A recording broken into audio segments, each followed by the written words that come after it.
اعوذ باللہ من الشیطان الرجیم بسم اللہ الرحمن الرحیم۔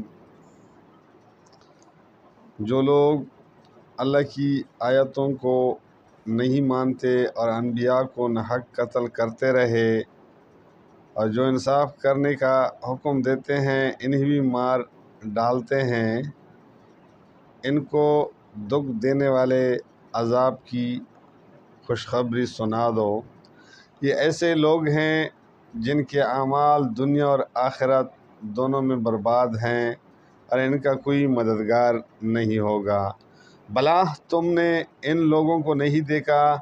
جن کو کتاب یعنی تورات سے حصہ دیا گیا اور اس کتاب اللہ یعنی قرآن کی طرف بلائے جاتے رہے تاکہ یہ ان کی تنازعات کا ان میں فیصلہ کر دے، تو ایک فریق ان میں سے پھر جاتا اور منہ پھیر لیتا ہے، یہ اس لیے کہ یہ اس بات کے قائل ہیں کہ دوزخ کی آگ ہمیں چند روز کے سوا چھو ہی نہیں سکے گی، اور جو کچھ یہ دین کے بارے میں بہتان باندھتے رہے ہیں اس نے ان کو دھوکے میں ڈال رکھا ہے۔ تو اس وقت کا کیا حال ہوگا جب ہم اس کو جمع کریں گے، یعنی اس روز جس کے آنے میں کچھ بھی شک نہیں ہے، اور ہر نفس اپنے اعمال کا پورا پورا بدلہ پائے گا اور ان پر ظلم نہیں کیا جائے گا۔ کہو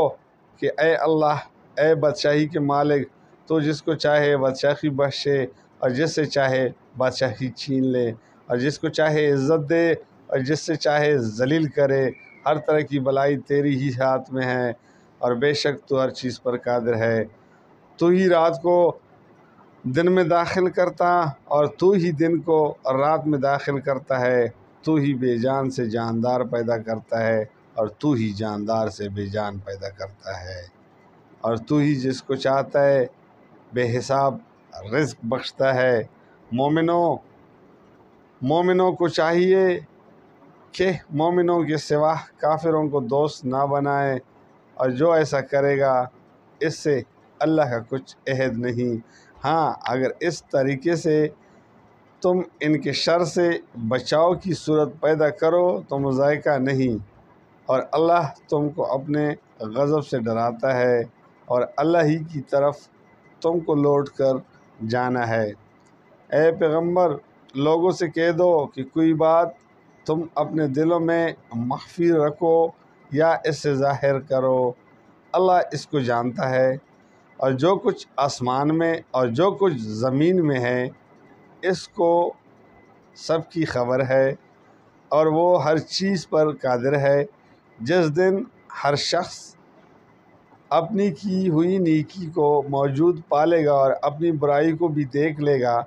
تو آرزو کرے گا کہ اے کاش اس میں اور اس برائی میں دور کی مسافت ہو جاتی، اور اللہ تم کو اپنے غضب سے ڈراتا ہے اور اللہ اپنے بندوں پر نہایت مہربان ہے۔ اے پیغمبر صلی اللہ علیہ وسلم، لوگوں سے کہہ دو کہ اگر تم اللہ کو دوست رکھتے ہو تو میری پیروی کرو، اللہ بھی تمہیں دوست رکھے گا اور تمہارے گناہ معاف کر دے گا، اور اللہ بخشنے والا مہربان ہے۔ کہہ دو کہ اللہ اور اس کے رسول کا حکم مانو، پس اگر وہ نہ مانے تو اللہ بھی کافروں کو دوست نہیں رکھتا۔ اللہ نے آدم اور نوح اور خاندان ابراہیم اور خاندان عمران کو تمام جہان کے لوگوں میں سے منتخب فرمایا تھا۔ ان میں سے بعض کی اولاد تھے، اور اللہ سننے والا جاننے والا ہے۔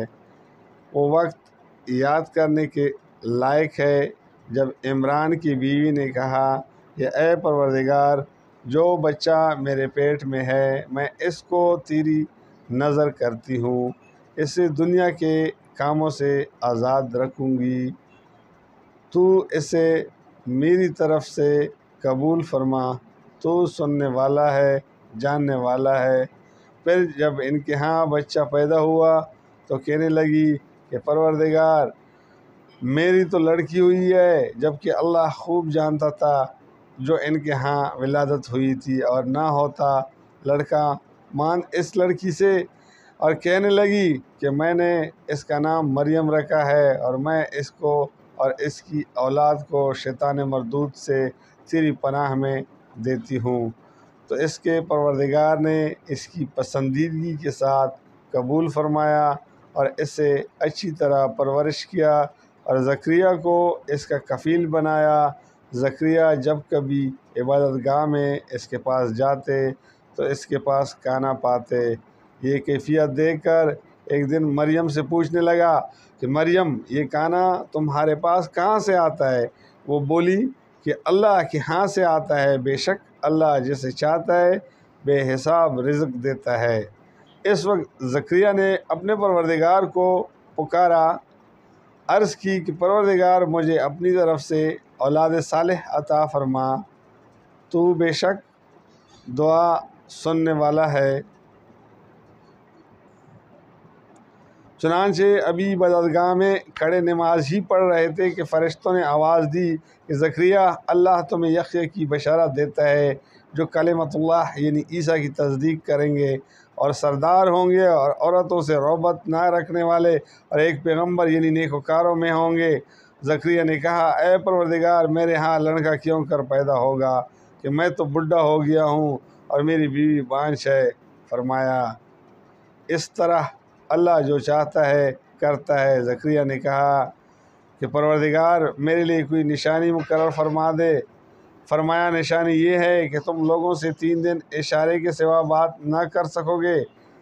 تو ان دنوں میں اپنے پروردگار کی کثرت سے یاد اور صبح و شام اس کی تسبیح کرنا۔ اور جب فرشتوں نے مریم سے کہا کہ مریم، اللہ نے تم کو برگزیدہ کیا ہے اور تمہیں پاک بنایا ہے اور دنیا جہاں کی عورتوں میں تم کو منتخب کیا ہے، اے مریم اپنے پروردگار کی فرمانبرداری کرنا اور سجدہ کرنا اور رکوع کرنے والوں کے ساتھ رکوع کرنا۔ جزاک اللہ، فی امان اللہ۔